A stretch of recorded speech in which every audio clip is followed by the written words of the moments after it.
اعوذ باللہ من الشیطان الرجیم بسم اللہ الرحمن الرحیم السلام علیکم ورحمۃ اللہ وبرکاتہ۔ پیارے بچوں، آج ہمیں class 7 social science history lesson number 4 Mughal empire کی ایکسرسائز کرنی ہے۔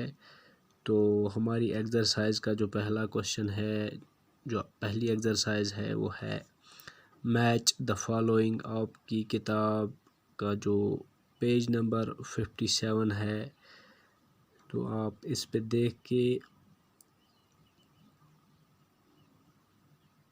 سمجھ جائیں گے کہ یہ جو ہمارا پہلا کوشچن ہے یہ ہمیں کالم اے کو کالم بی کے ساتھ، حالانکہ کتاب پہ کالم اے کالم بی نہیں لکھا ہے، وہاں پہ صرف ورڈز لکھے ہیں یا کچھ نام دیے ہیں، وہ ہمیں اس کے سامنے جو کچھ ورڈز دیے ہیں ان کے ساتھ ملانا ہے۔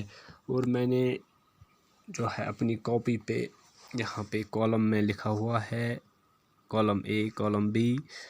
تو یہاں پہ ہمیں پہلے کالم میں منصب لکھا ہے، منگول لکھا ہے، سسودیا راجپوت لکھا ہے، راٹھور راجپوت لکھا ہے، نور جہاں لکھا ہے، صوبیدار لکھا ہے۔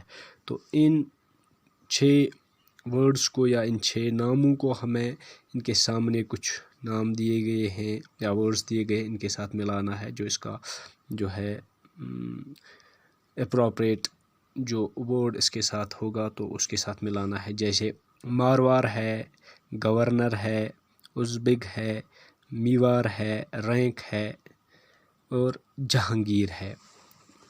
اس میں کچھ جگہوں کا نام بھی ہے، کچھ شخصوں کا نام بھی ہے، رینکس کا نام بھی، اور کچھ ایک شاید ڈائناسٹی کا نام بھی ہے۔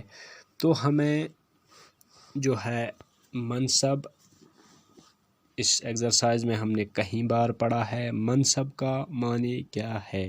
منصب کا معنی ہے رینک، یعنی رتبہ، رینک۔ منصب دار جو ہوتا ہے اس کی کیا رینک ہوتی ہے، تو اس کو ہم منصب کو سیدھے رینک کے ساتھ ملائیں گے، کیونکہ ہم نے کہیں بار یہ پڑھا ہے۔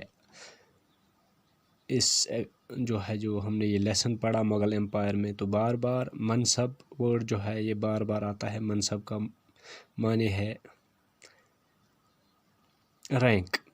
اور دوسرا ورڈ یہاں پہ کالم اے میں ہے منگول۔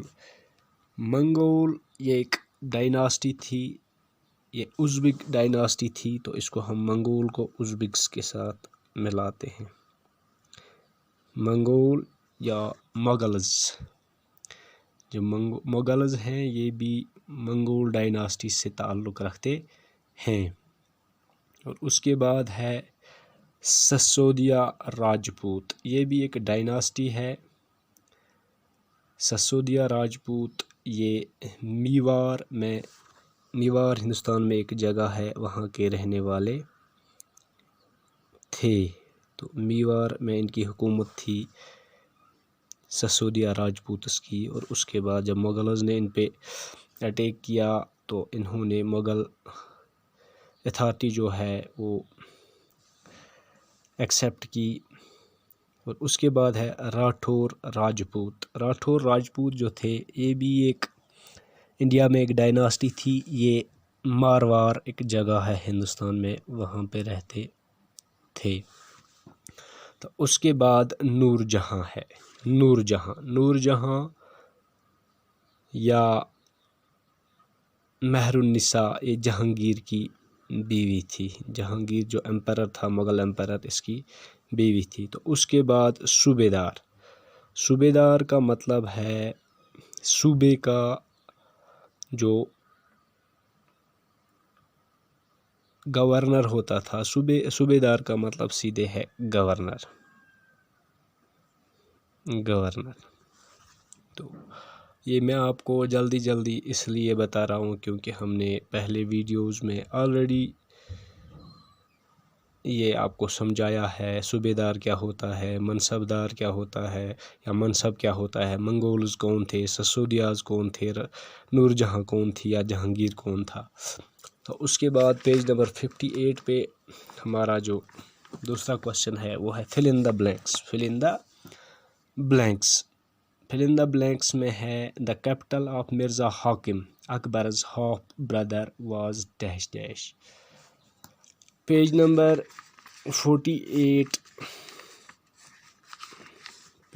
48 پہ آلریڈی جو ہم نے مغل امپررز کے بارے میں پڑھا ہے وہاں پہ ہم نے مرزا حاکم کے بارے میں بھی پڑھا. یہ اکبر کا سوتیلا بھائی تھا اور اس کا کیپٹل تھا کابل میں افغانستان میں. آج جو افغانستان ہے کابل میں اس کا کیپٹل تھا. تو اس کی یہ خالی جگہ جو ہے پہلی خالی جگہ اس میں ہمیں کابل لکھنا ہے. اس کا کیپٹل مرزا حاکم کا کابل تھا. اور اس کے بعد بی پارٹ دا 5 دکن سلطنتس وائر بیرار خاندیش احمد نگر. 5 دکنی جو سلطنت تھی ان میں Berar Khandesh Ahmednagar dash dash and dash dash. 2 کا نام نہیں لکھا ہے. 2 کا نام جو دکن سلطنت تھی تو بیجاپور ہے اور گولکنڈہ ہے. یہ 5 دکن سلطنتیں تھی. اور اس کے بعد سی پارٹ اف ذات ڈٹرمائنز اے منصب دارز رینک اینڈ سیلری. اگر ذات منصب دار کی رینک اور سیلری ڈٹرمائن کرتی ہے تو سوار کیا انڈیکیٹ کرتی ہے؟ سوار اس کی ملٹری ریسپانسبلٹی انڈیکیٹ کرتی ہے کہ اس سے کتنے سوار تیار کرنے ہیں اور اس کی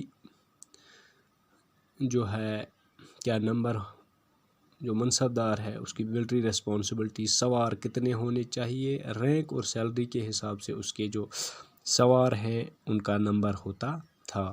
یعنی سوار انڈیکیٹس ہز ملٹری ریسپانسبلٹی.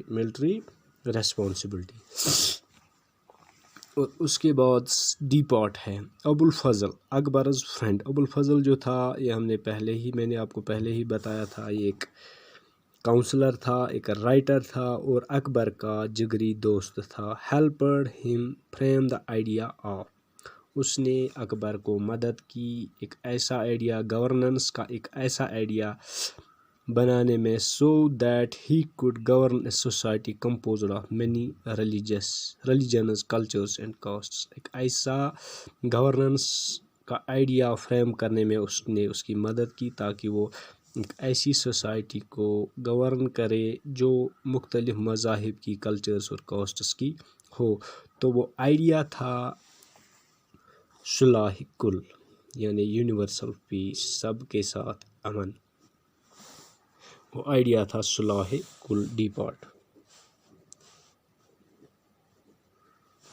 صلح کل. تو یہ تھا ہمارا آج کا ٹاپک اور ہماری آج کی ایکسرسائز جو ہمیں کرنی تھی. تو باقی کے انشاءاللہ کوشچن ہم کل کریں گے. باقی شکریہ.